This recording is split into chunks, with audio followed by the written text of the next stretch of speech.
Yes, welcome back to Home Studio Q&A here on Studio Live today for yet another week. This is our live show all about home studio, home recording, mobile recording, iPhones, iPads, DAWs and everything in between. If it's your first time here, my name is Pete and as I mentioned, this is Studio Live today. My goal here is to help you create, record and release your best music regardless of what you're using.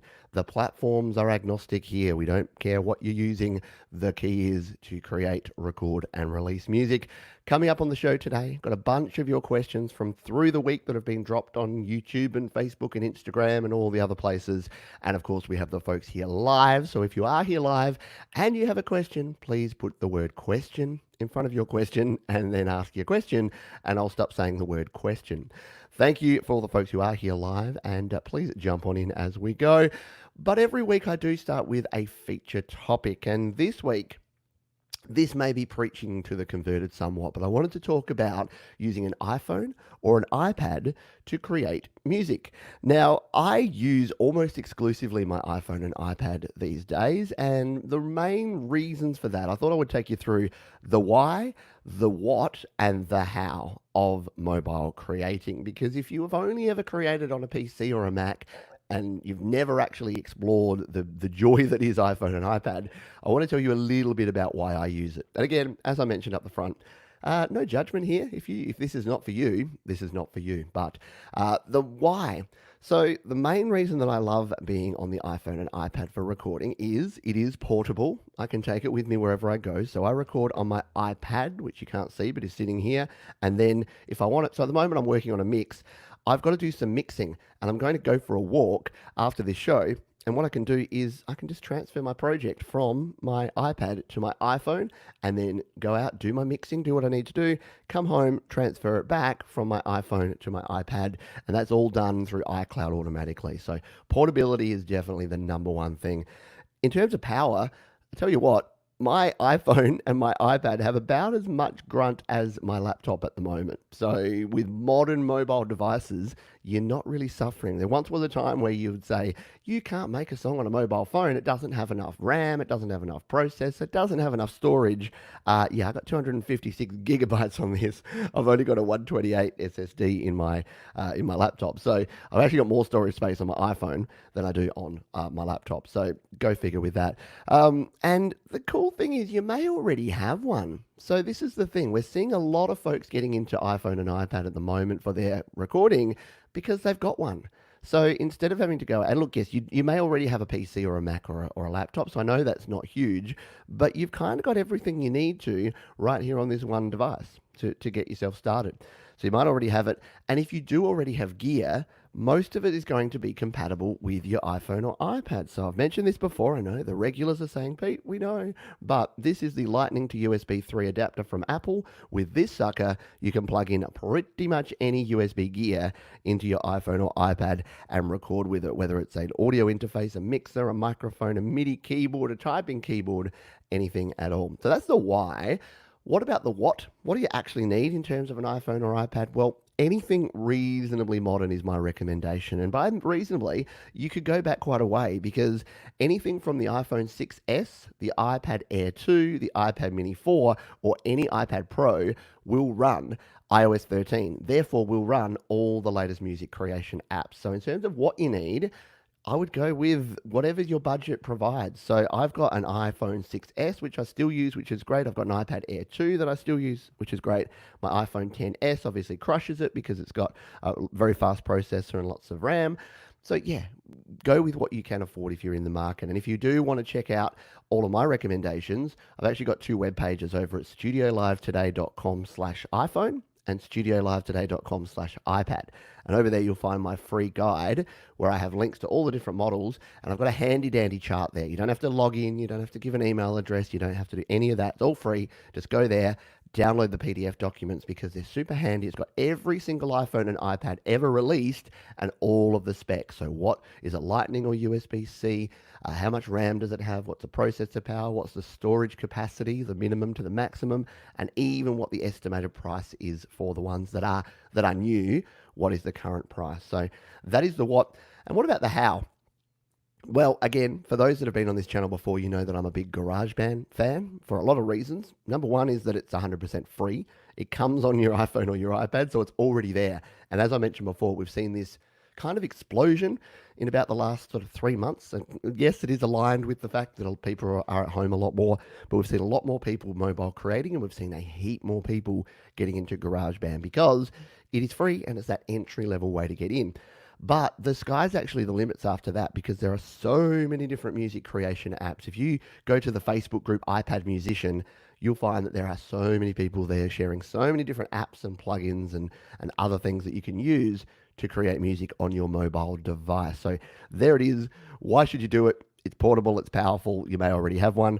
What do you need? Well, anything that runs iOS 13 is my recommendation. If you do have an older device, you might still get some value out of it. It's not completely gone. It just may not run all the apps you want. And how? Start with GarageBand, move up from there. There you go. If you've never created on a mobile device before, hopefully that gives you some ideas, some fuel for thought. And if you've got any questions, comments, or suggestions, please drop them in the comments below of this one, or get in touch. Head over to studiolivetoday.com for all the ways you can catch up with me. Excuse me. The joy of live shows is that when you need to clear your throat, you need to do it. Otherwise, I'll be talking like this for the next 25 minutes, and that doesn't help anyone.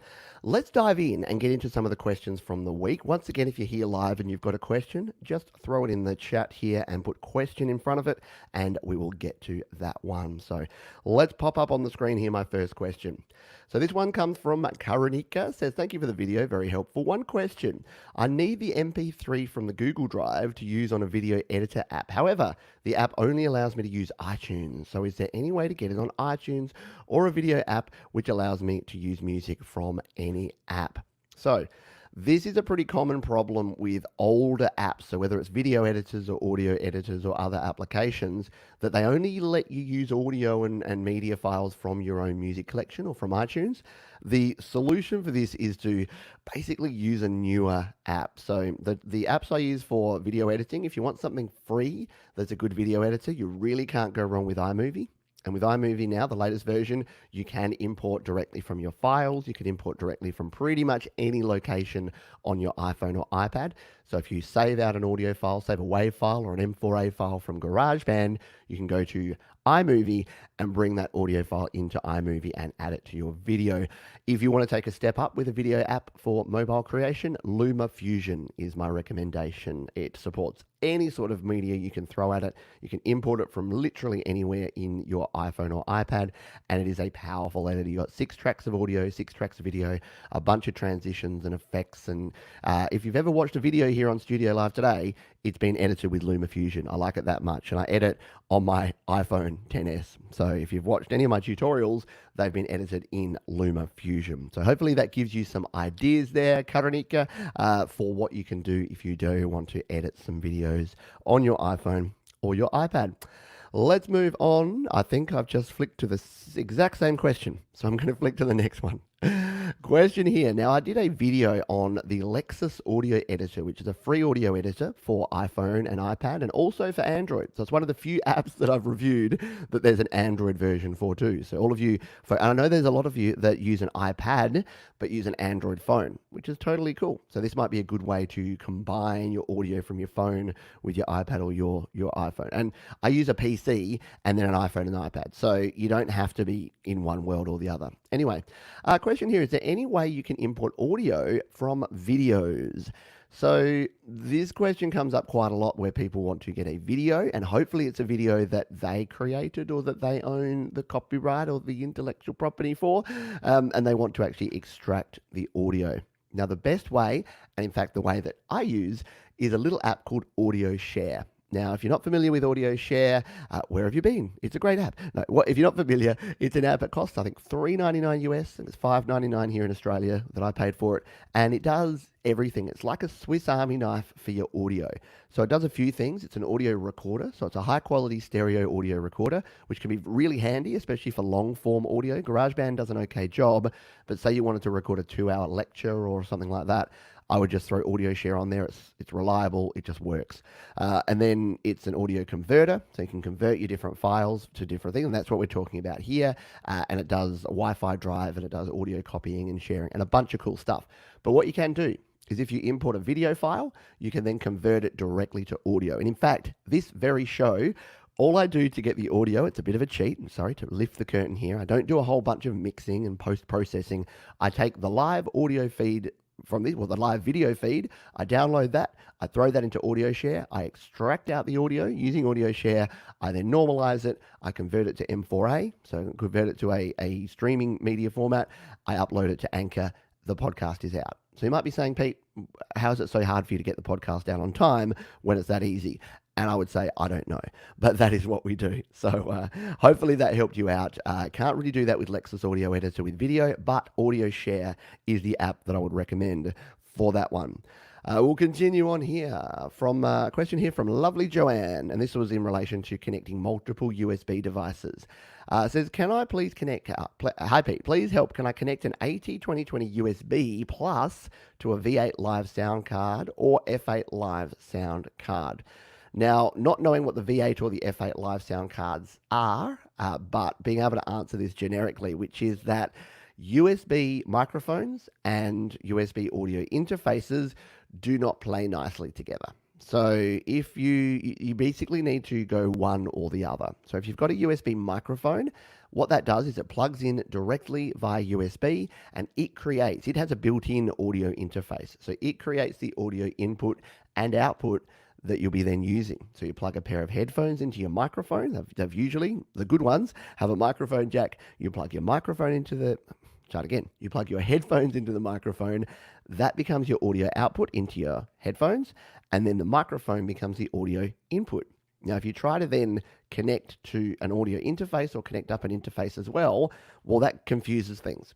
Now, on a Mac or a PC, there is a way to do what's called summing your devices. So you could have two USB microphones or an interface and a microphone and sum them down using software into one stereo signal. That's a little bit higher end, and that's not supported with your iPhone or iPad. So if you are using a Mac or a PC, you can try that. My advice, though, is to keep it simple. I'm all about the simple stuff. And that is if you want one channel of audio. So let's say you're doing live streaming and all you want is your voice and all you need to do is be able to monitor the audio, use a USB microphone, you're totally cool. As soon as you want to go to two sources, USB microphones basically become not useless, but are not the right option. It's not the right tool for the job. It's like grabbing a spanner and trying to whack a nail in. It'll work eventually, but you're going to get a very sore hand. That analogy broke down about halfway through, but you get my gist here. So short answer here, if you're using a USB mic, you can use it with USB. As soon as you want to go to a mixer or an audio interface, you'll need to invest in some XLR microphones that just plug in using your regular cables. Hopefully that helps you and others out. An interesting question here from John Ackerman says, I have a Fast Track Pro that uses an AC adapter for power, but when I try connecting it to my iPhone 8 using the USB to Lightning adapter, I get a message saying that the accessory requires too much power and can't be used. So somehow the iPhone still thinks it needs to power my interface. Any insights?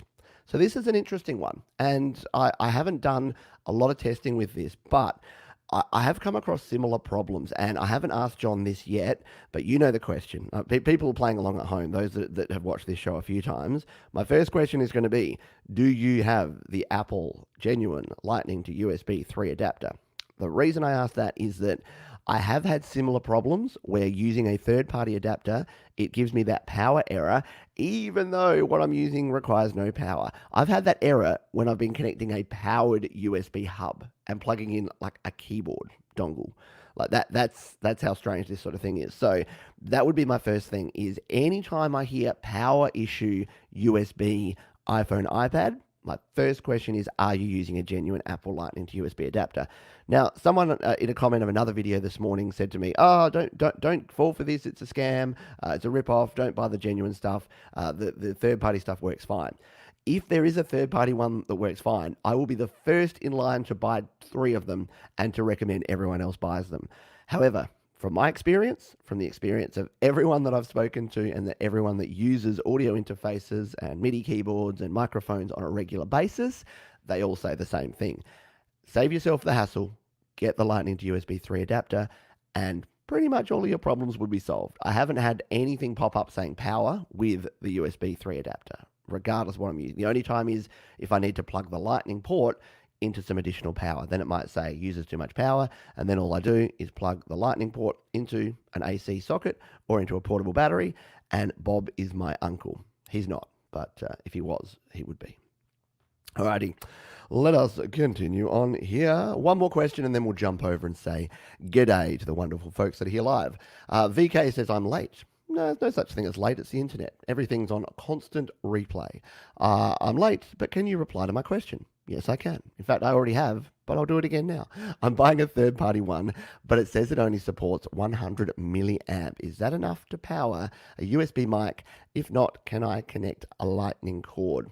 So, yeah, I would be err on the side of caution with the third party anything. I didn't realize I had these 2 questions back to back, but what you can basically do is rewind about 3 minutes and then listen to that rant about third party adapters and things.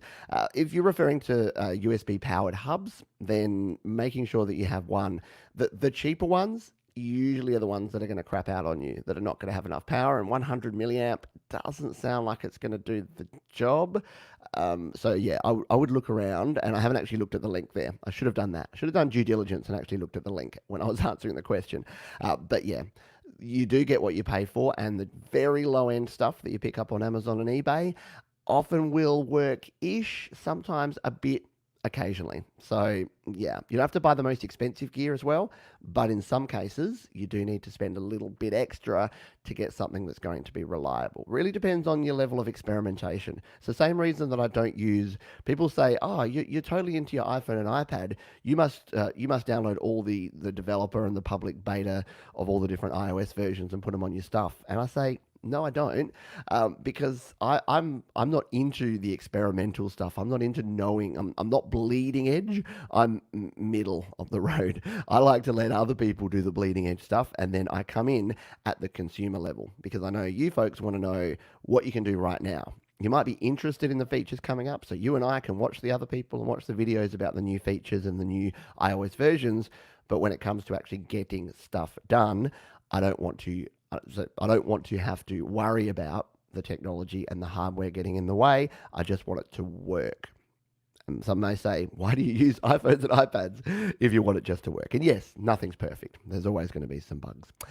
Alrighty, once again, hello to the folks who are here live. We'll see, we do have some questions dropping in here, so I will jump onto those. By the way, hello to Sion, Metallion58, we've got DVG, Next Song for God, Gino Therese is here, SM Borthwick, Surfing Cat, Benedict Stewart Music, and a bunch of people that I've probably missed that we will get to as we go. But we do have a question, from Just Because, hello to you.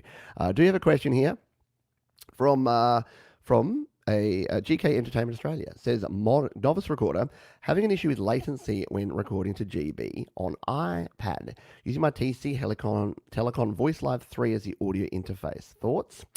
Right, so there's a couple of thoughts that come straight away. The first thing I would check on Garageband. So it's usually fixed in most cases, but these days. But there's a few things you can do within GarageBand itself to actually reduce the latency, and a lot of it comes down to which actual. I've got it up on the screen, don't I? I could actually show you live.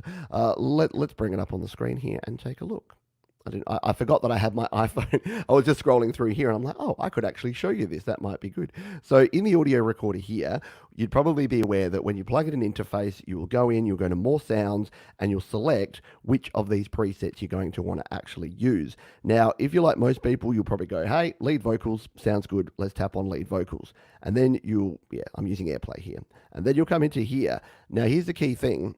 the more plugins you have here, the more likely you are to have latency. So I do sing through at least the voice hall, like have a little bit of the reverb there. Maybe I'll dial in a little bit of drive like that just to get the vocals sounding good.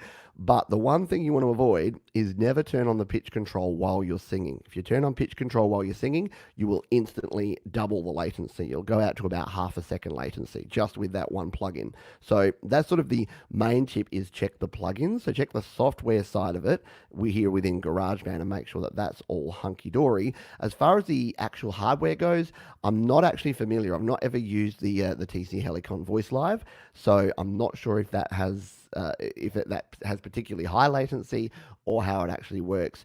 It is a little bit of trial and error. The reason I keep sticking back with Steinberg and that I've been using lately, I've been using the iRig Pro IO, is that they are designed for iOS use. So you know that they're going to be built to be driverless. You know that they're going to be built in with pretty low latency. So give that a go. But yeah, if you do have any troubles with it or you want further information, the GarageBand users Facebook group, I highly recommend if you jump on over there, you will get some great information if you've got questions such as that one. Alrighty, let's see. I think we had some other questions here. JNR Robinson, hello to you. Issue with transferring a music file from iPhone to iPad via email. So yeah, let's talk briefly about this, because there's a few tips that I have with this one, and I've covered these in some videos that I've done here on the channel. So if you search Pete Johns Zip or Pete Johns Google Drive, you'll find some of my solutions here. So here's the problem. First of all, if you're transferring the project file, like a GarageBand project or a proprietary project file, you want to make sure you zip it up, because a lot of file systems won't be compatible. So you will try and email it, you'll try and send it somewhere, and it will just corrupt the file. It won't work at all. If it's a WAV file or an MP3 or an M4A file, and you're still having trouble, it's usually due to file size limitations within either your email system or the email system you're sending to. Now, if you're sending anything but a low quality MP3, so any WAV file, any full resolution audio file is going to be so big that it's not going to fit in within that restraints. A couple of ways to do it. If you use iCloud as your email provider, they have their own built-in service where you send something, instead of sending the file, it uploads it to iCloud and it sends a link to that. Same with Google Drive, that'll often do the same sort of thing, Google, like through Gmail. But what I like to do is have complete control over it. So I'll use either Dropbox or Google Drive, and I'll simply upload that file to Google Drive or Dropbox, turn on link sharing, so you just tap it or click it and go get link, get shareable link, and then send the person that link. And this is what a lot of folks do if they need to email me something, or if I'm working with a client on a project, they'll send me their tracks, they'll send me their audio files. It'll usually be over Dropbox or Google Drive. And then you can simply email the person the link. And then instead of actually transferring the file over email, all you're doing is transferring that one link, and then you can upload it, they go to that link, they download the file, everyone's happy. So hopefully that helps you with that one. Alrighty, continuing on here, Metallion58, hello to you, says, I use an iPad and thinking of switching from Samsung to iPhone SE to work on the go.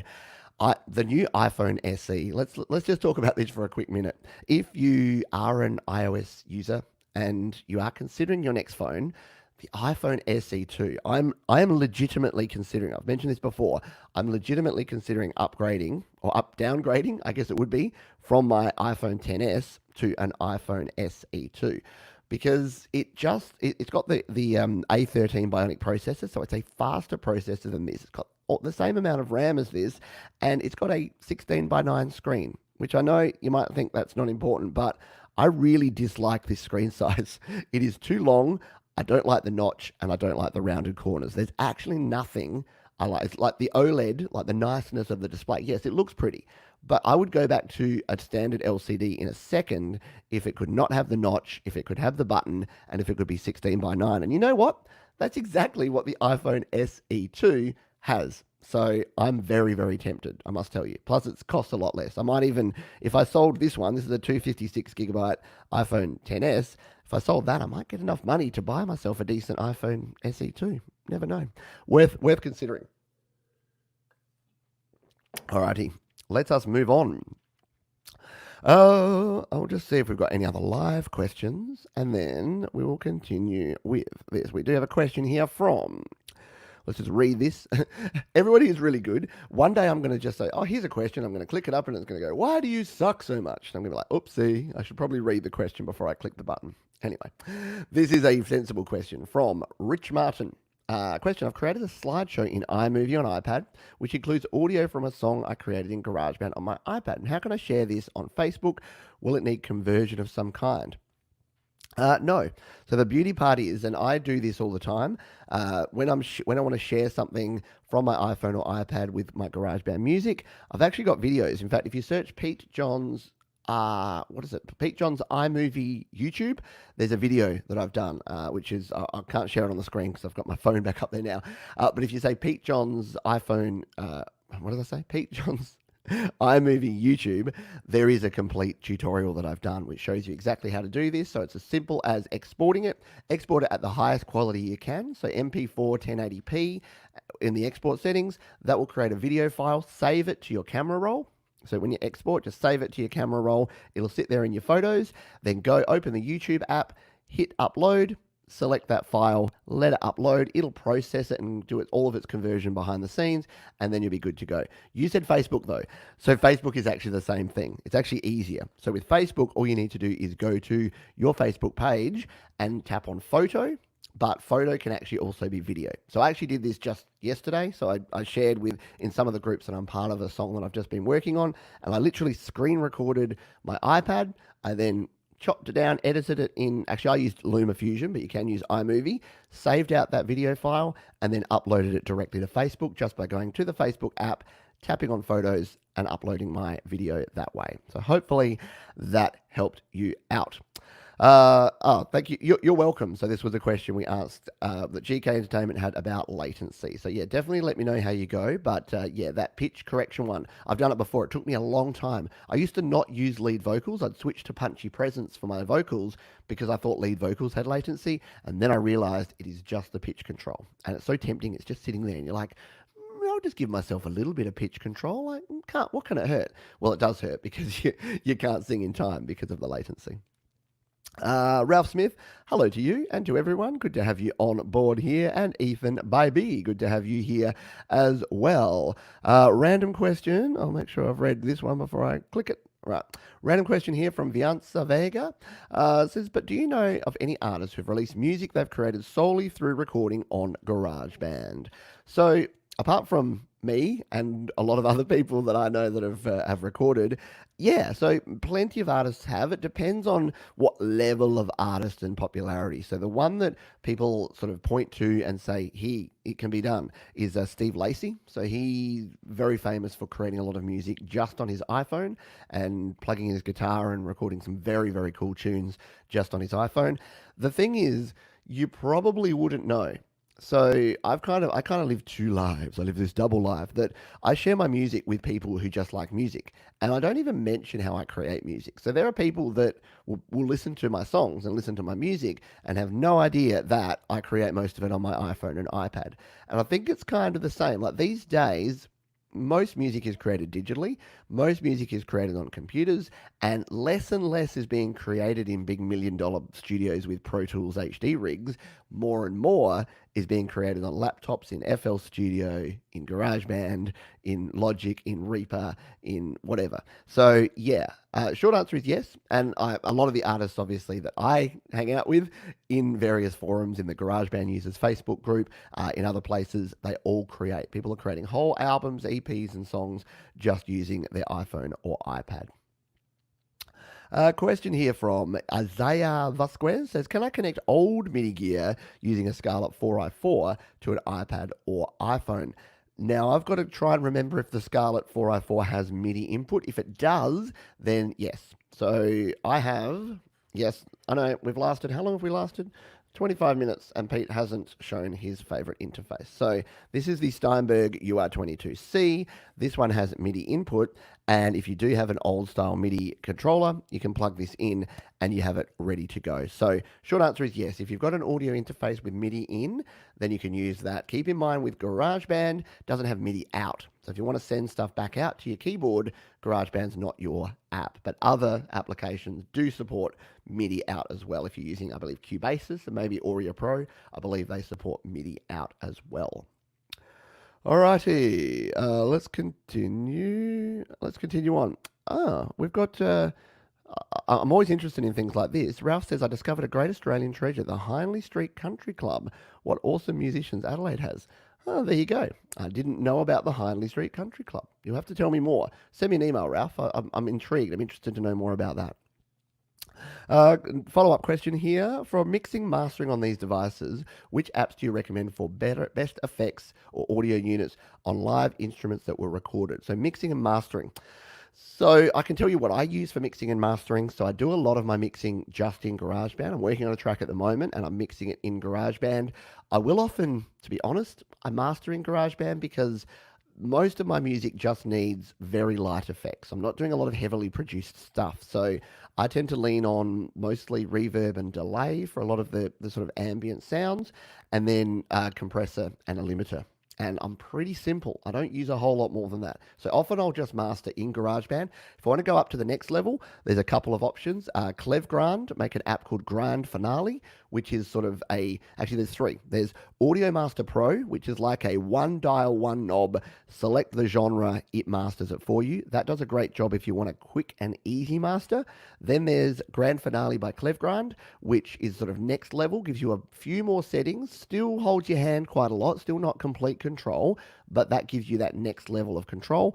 And then Final Touch by Positive Grid, who also make bias effects. So Final Touch is kind of the grand master of all mastering apps on iPhone. Well, actually on iPad. That's iPad only. The other two can be used on iPhone. Final Touch is iPad only. So those are three options. I've got a whole playlist actually. If you search Pete Johns Mastering, you'll come across a bunch of videos where I show my process for master, and same with mixing. Pete Johns Mixing, you'll find a bunch of videos about how I mix and master on my mobile devices. So hopefully that helps you out. And here's an answer. I should have known Sion would have some info on this. Not solely, but Rihanna. Usher has used stuff from GarageBand. Madlib made his Bandana album on the iPad only. Yeah, so there's a lot of artists. And again, a lot of people will use a bunch of different stuff. So it may be that they use a beat that was created in FL Studio and then they add in a GarageBand loop because it sounds cool with it. And then they send it to a mixer who's using a Pro Tools rig to mix it in. And then they send it to a mastering suite who uses uses outboard mastering gear. Like it's often a collaborative kind of process there. Isaiah says, trying to get back into recording after a number of years, and I want to connect my old MPC 2000, a keyboard, and other MIDI gear. Do you know if the Scarlet 404 works since it has MIDI in and out? Yes, I would imagine so. So I think yeah, we talked about that before. So I think as long as you got the MIDI on your interface, then it should be cool. It should support it, and it should work with your iPhone or iPad. Definitely does for me in what I do. Question. Ooh, what a great harmonic sound for GarageBand. Now, is this harmonics or harmonica? Because they're similar but very different questions. So, assuming you're meaning creating some harmonics in GarageBand, there's a couple that I lean on, and I'll have to go in. I have so many plugins, which is a nice problem to have, but I have so many plugins here in my iPhone these days and my iPad that I need to actually bring it up and remember what they're all actually called. So if you want something free that's kind of fun to play with, the DAW cassette free plugin is actually pretty cool. It gives you a bit of a like old school lo-fi cassette feel, like an old tape playing. That can be kind of cool to add in some weird kind of harmonics. What is the one I'm thinking of here? FAC, so Fred Anton Corvès makes a bunch of cool stuff. So he has Bandit, he has Evolver, and Maxima and Transient. A lot of those can be good for sculpting your tone as well. What was the other one that I was thinking? When you asked this question, there was one that came to my head, and now I'm not going to be able to find it or think of what it is that I use. Can't think of it off the top of my head. I think it's by ClevGrand. I think it's on the iPad only. I think that's why I'm not finding it here. There's one that I was using, and I've completely spaced on the name. And if someone can think of it, it's ClevGrand. It's a harmonizer saturation plugin. Yeah, go to ClevGrand and search harmonizer. It's it should help you out, I hope. So a question here from Gino. I'll just have a quick drink and then we'll hit this one. Question. So, Pete, You said leave the pitch control off on lead vocals to reduce latency. Do you turn it back on after recording? Yes, sometimes, maybe, is the definitive answer to this one, Gino. So, yes, I do tend to use a little bit of pitch control if it's the sort of song that will need it. So, a couple of examples here. I'm recording a song at the moment that has very like da, da, da, da, da. It's just got lyrics like that. So, for something like that, I'll turn on a little pitch control because if I'm just like da, da, da, da, da, like if I'm just slightly off, it'll help it. If I'm recording a client at the moment who's got a lot of natural vibrato in her voice, pitch control doesn't work on a lot of the time. So I won't use a lot of pitch control with something like that. So if I was like, because of the natural vibrato, pitch control doesn't do a good job. It keeps continually trying to correct the vibrato instead of just leaving that nice natural tone in there. So the actual thing that I do a lot of the time is here's a tip for you. Bonus tip is I'll take the original vocal, I'll duplicate it down. So all the settings are going to be the same on a second track. I'll listen back to the vocal, and because GarageBand doesn't have the ability to manually auto-tune just phrases, what I'll do is I'll use the split tool and I'll go through and I'll chop out just chunks of the vocal and put them on the second track and add pitch correction to just that second track. That way you get the best of both worlds. You get the benefit of having that natural sound with zero interference when you're hitting the notes. And if there's the occasional bum note here and there, you can just split out that section, drop it down, add the pitch control. And the beauty part is, because it's just playing and it's all the same settings apart from that pitch control, it's going to be really smooth. You're not going to get any clicks and pops between because it's going to just play it straight through. So there you go. That's everything you needed to know about everything. Clearly epic. I am Steve. That is good. A few times I've come on and Steve's been watching, and I'm like, I don't know if I can share your secret identity, but clearly epic. I am Steve. One more question, then we'll better jump back and finish up the previous questions. Question, Grandmaster Effects, does it have a auto master option too, or is it manual mastering? So the Grand Finale, that is the one that it does have some presets. So yes, you can start with a preset and then tweak, or just use the presets. So Grand Finale by Clefgrand. Or, Audio Master Pro is the other one that I highly recommend. My song Imagination, if you've heard that one, that was mastered with Audio Master Pro using the hip-hop setting. And, yeah, it just made it pop, like, instantly. I was so impressed. All I did was dial it in, go Option 2, and just all you need to do is play with the amount of limiting so that you're not completely crushing it. Dial that in, was beautiful, was perfect. Alrighty, let us continue on here. We are already over time, aren't we? I'll do a couple more questions and then we'll finish up here because, like I say, I want to try and keep these shows tight. But I love talking music so much that it just goes on. And I would never stop. If I didn't have other commitments, I would just sit in my audio cave here talking music all day long, which I kind of do. Question here from Serkan Poiraz says, is there a difference in sound between the two when doing a live stream? I use my audio interface for streaming live via StreamYard. However, the sound quality isn't clear enough. So this is comparing a mixer with an audio interface.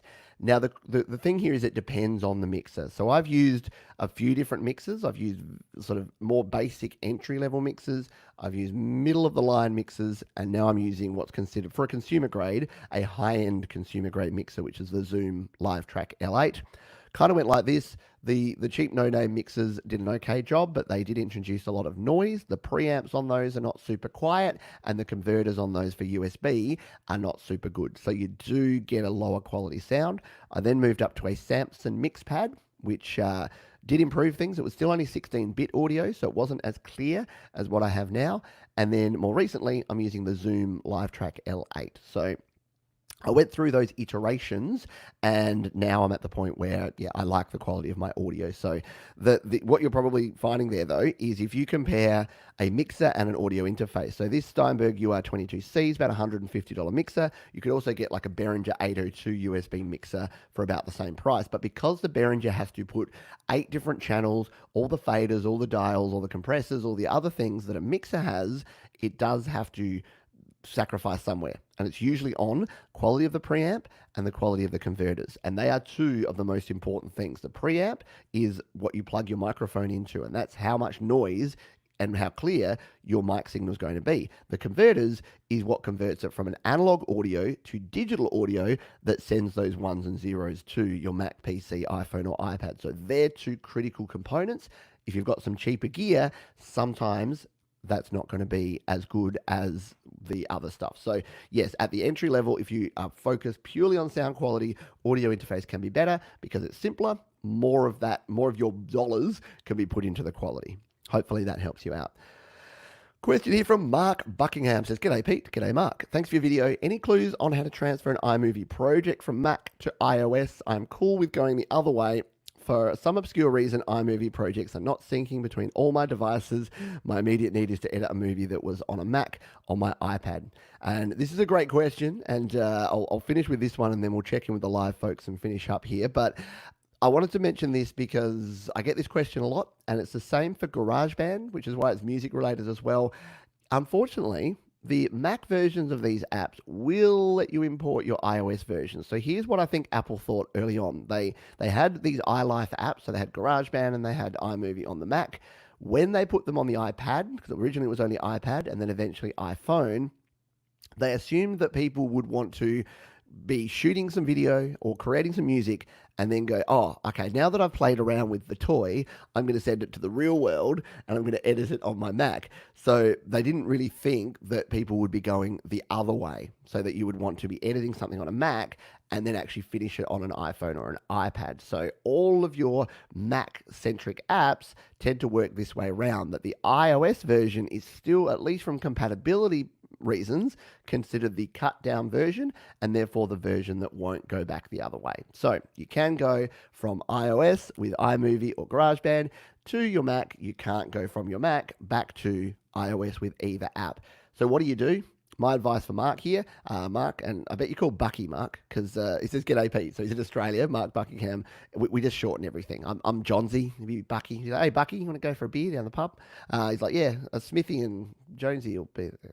I'm getting off track. What would you do? You would actually just render out your video file as a video and then import that into iMovie. So let's say you've done a bunch of cuts and edits. You wouldn't be able to retain all those cuts and edits, but what I would do is export it as the highest quality video file you can from your Mac, and then airdrop it over to your iPhone or iPad, open that media file in iMovie, and then continue your editing process. Unfortunately, it's the only way you're going to be able to get that done. But thank you for your question there.